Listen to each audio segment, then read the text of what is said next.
Por quê? Por que a gente tem notícias de economia? Saiu o PIB, o PIB brasileiro, que cresceu 1,8. Ó, a nossa reportagem, o título é o seguinte: PIB perde força e cresce 1,8 em um ano. É o menor avanço desde a pandemia. Esses são dados divulgados hoje pelo IBGE.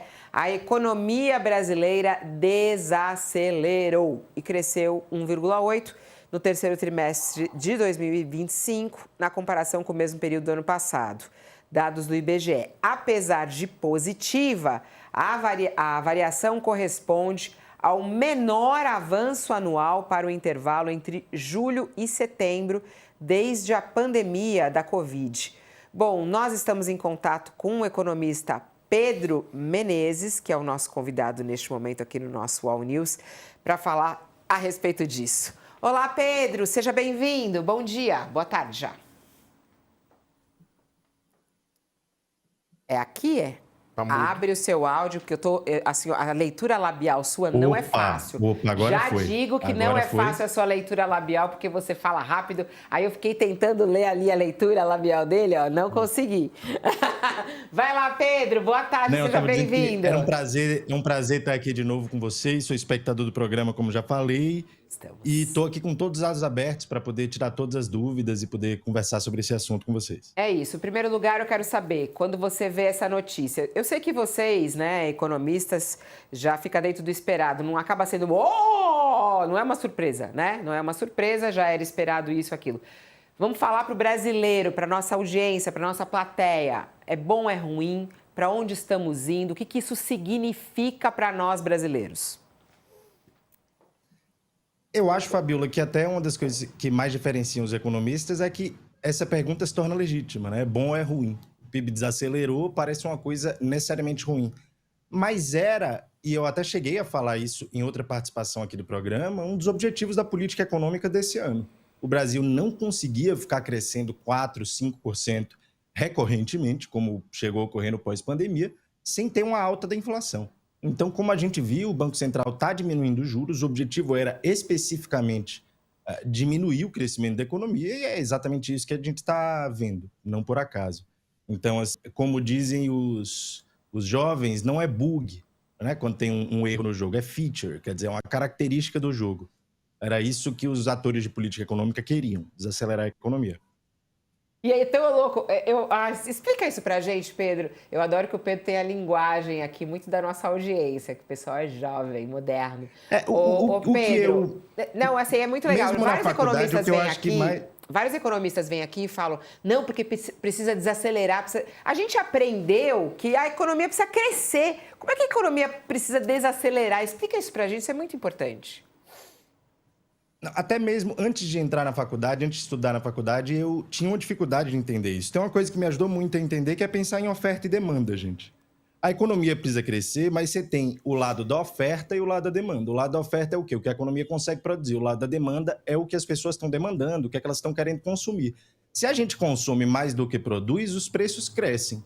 E se o inverso também vale, né? Se produz mais do que consome, os preços caem. Então, o que a gente quer não é necessariamente crescer, por exemplo, consumindo sempre muito, sem aumentar a produção. O que a gente quer é justamente que a oferta e a demanda cresçam juntos. Então, é muito uma questão de equilíbrio, né? Por exemplo, no governo Dilma, a gente pode falar, o Brasil chegou a ter um crescimento, estava com desemprego muito baixo antes da eleição.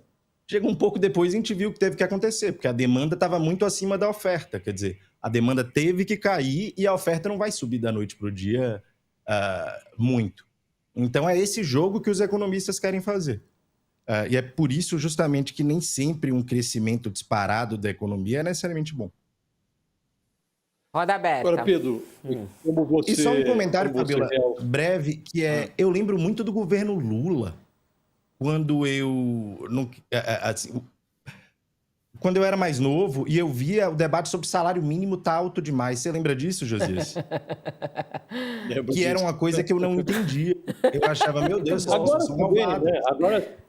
Agora também tem um debate que parece malvado também, porque o salário mínimo é corrigido pela inflação e as pessoas dizem, não pode, tem que desvincular tem que parar de corrigir o salário mínimo e a previdência também da inflação. Então, é como se o salário mínimo tivesse ficado defasado mesmo, é meio malvado, né? Eu queria lhe perguntar, você realçou, como todo mundo esperava, os juros elevados, esfriaram a demanda, esfriaram a economia, o desempenho da economia, e isso está sendo feito para conter a inflação. A inflação, ela é cadente, ela está caindo, como desejava o Banco Central. O que eu lhe pergunto é, esse nível de crescimento já justifica uma queda na taxa de juros? Estamos falando hoje de 15% de taxa de juros, né?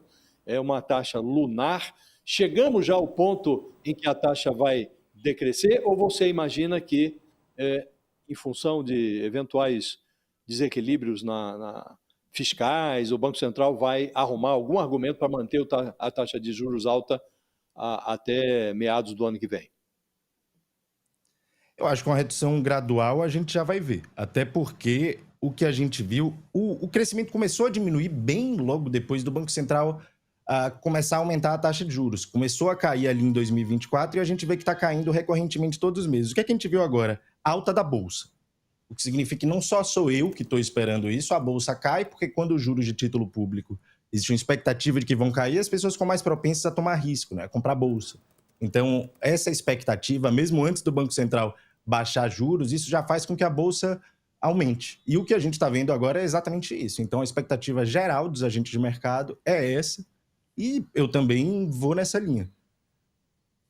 De que o Banco Central vai baixar juros em breve, que essa é a tendência.